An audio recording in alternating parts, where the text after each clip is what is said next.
Hola, mi nombre es Leilani Núñez Ibarra y en este video quiero relatarles cómo fue mi experiencia en el primer contacto con un paciente con trastorno de déficit de atención e hiperactividad. El paciente masculino de 25 años llegó con el motivo de consulta a sesión de que sentía que su pensamiento iba muy rápido, sentía que brincaba de una idea para otra, perdía el hilo de las cosas que estaba haciendo o diciendo, de las conversaciones.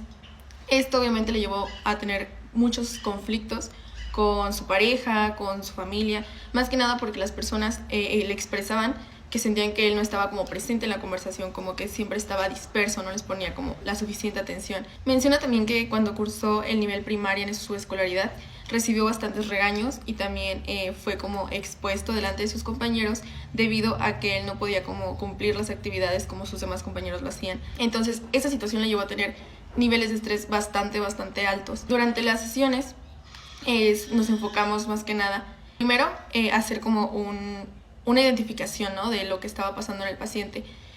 Para eso se utilizaron los criterios del DSM-5 inicialmente, para relacionarlos ya fuera con el discurso, con a lo mejor el comportamiento, las conductas del paciente. Posteriormente se hizo la aplicación del cuestionario de autoevaluación del TDAH para adultos.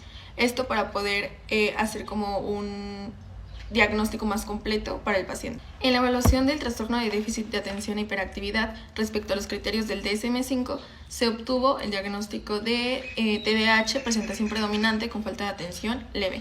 Durante mi experiencia, realmente este momento en el cual se hizo la relación con los criterios diagnósticos del DSM y demás, creo que fue una de las partes en las que más me asombró de alguna manera, porque creo que cuando lo ves en la teoría, cuando lo ves a lo mejor en el DSM-5 y lo estás aprendiendo, todo parece más sencillo, pero luego en la práctica te das cuenta que realmente no es como un checklist. Para realizar la intervención también fue necesario la aplicación del modelo ABC. Una vez que se aplicó el modelo ABC, el paciente mencionaba que ante un evento en que se distraía o se le olvidaban las cosas, lo primero que pensaba es en lo que podía hacer como para arreglarlo. Sin embargo, cuando seguimos indagando, mencionaba también que las emociones que se mantenían como constantes era el sentimiento de culpa y muchísima frustración por haber olvidado algo. La idea que tenía o el pensamiento que tenía es el de no poder hacer nada bien. Fue necesario también revisar algunas técnicas de relajación que el paciente había practicado anteriormente en su otro proceso psicológico y revisar cuáles le estaban funcionando y cuáles otras podíamos como introducir. Practicó con el paciente la relajación muscular progresiva de Jacobson. El paciente eligió también una hora en la cual podía como estar más tranquilo, organizar sus actividades del día siguiente y entonces poner alarmas o recordatorios en su teléfono. Procedimos a a utilizar los post-its.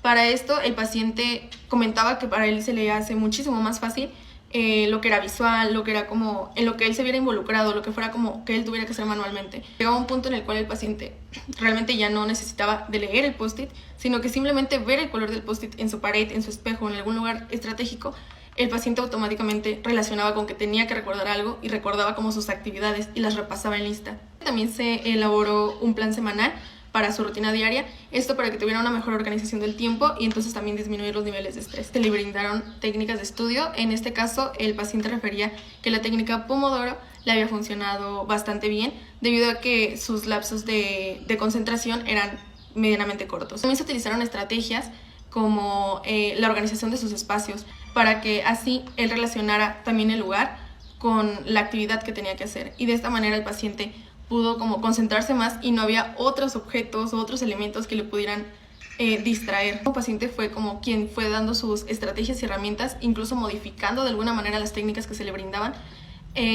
para que fueran como más funcionales para él, como que las adaptaba realmente a su estilo de vida, a sus horarios, a sus facilidades. Bueno, finalmente creo que hablando desde mi experiencia como el primer contacto que tuve con un paciente con TDAH, inicialmente me causó de alguna manera un poco de como inseguridad de a lo mejor no tener la suficiente preparación.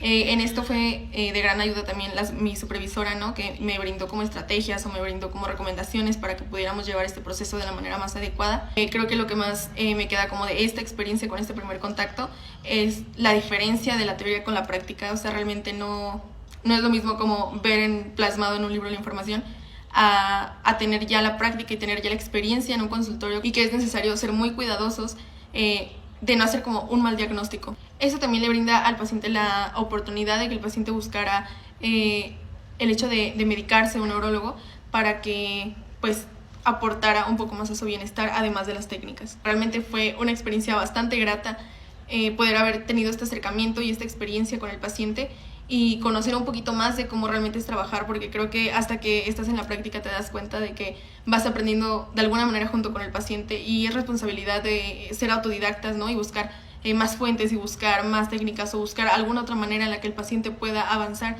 y esto también aporta muchísimo a la preparación como psicólogos clínicos.